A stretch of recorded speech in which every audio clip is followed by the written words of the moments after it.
চোখ রাখবো আবহাওয়ার খবরের দিকে। মৌসুমি বায়ু ফিরে যাচ্ছে, বৃষ্টিপাতও কমতে শুরু করবে, কিন্তু আবহাওয়ার পুরোপুরি বদল কবে থেকে আসবে তা এখনো বলতে পারলো না আলিপুর আবহাওয়া দপ্তর। বরং পূর্বাভাস দেওয়া হলো আগামী কয়েকদিন ভারী বৃষ্টি না হলেও দক্ষিণবঙ্গের একাধিক জেলায় হালকা থেকে মাঝারি বৃষ্টিপাত চলবে। উত্তরে কিছুটা হলেও কমবে বৃষ্টিপাত, কিন্তু শীত কবে পড়বে তা আগাম পড়বে কিনা তা নিয়ে কিছু ইঙ্গিত দেয়নি আবহাওয়াবিদরা।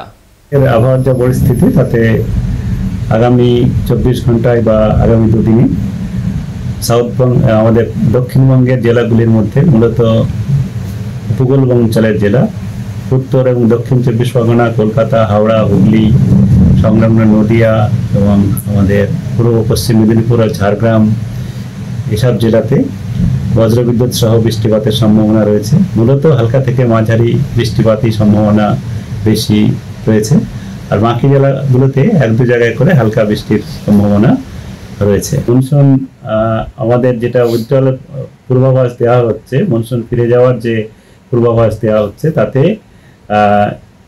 তার সঙ্গে সঙ্গে বৃষ্টিপাতও সম্পর্কিত, বৃষ্টিপাতও কমে যাবে। বৃষ্টিপাত না কমলে আমাদের এই সময় মৌসুমী বায়ুর ফিরে যাওয়ার সম্ভাবনা থাকে না।